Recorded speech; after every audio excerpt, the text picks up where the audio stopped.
So let's continue here. I want to pick up on what Judy was saying, but also what the point you were just making. There are a lot of things being thrown around this week: outsourcing and who creates businesses and what is infrastructure and the role of government. You were putting in that there is sort of the makings of a serious discussion. But are we having it? No, I absolutely agree. There is a makings of a serious discussion of what sort of role of government, what sort of society, what sort of capitalism we want to have. And I do think that's implied in a lot of these arguments. Barack Obama is really attacking Romney on all the things people don't like about capitalism, the high creative destruction involved, especially in private equity.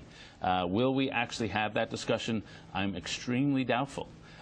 In part because what they're targeting are people who don't pay attention to politics.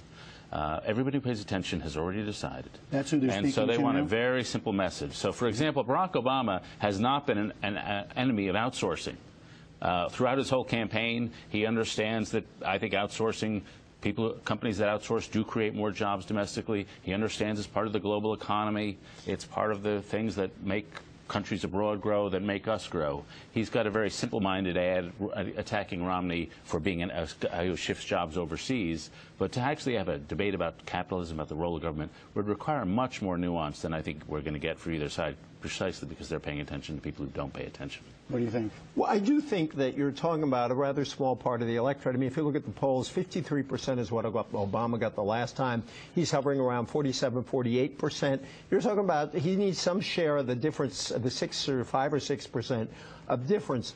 I agree with David that there's a real debate underlying this. I don't agree with him that the outsourcing issue is as clear-cut as he says. There was a presentation this week by an economist who talked about the costs in increased unemployment, lower labor force participation in parts of the country from Chinese imports, and that outsourcing really does have a cost to a significant share of the American population. Obama is talking about how tax benefits go to companies that ship jobs overseas over companies that create jobs here. He's talking about the need to restore American manufacturing. I think the debate Obama wants, and that Romney should want to engage in from his side, is whether this new kind of capitalism, where so much money is made in the financial sector, is the kind of capitalism that builds up our country, and that we have much more emphasis on finance, much less on manufacturing, and Lord knows much less on labor.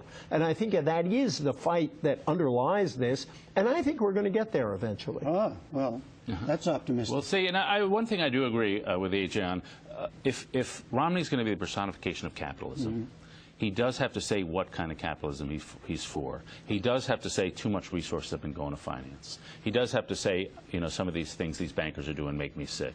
He's got to distinguish that from the part that he has been part of, which is the creative destruction part, which sometimes involves job losses, but it involves making companies more efficient so they thrive in the long run. So he has to give a speech saying, this is the capitalism I believe in, or else he's going to get tarred with the LIBOR scandal. That's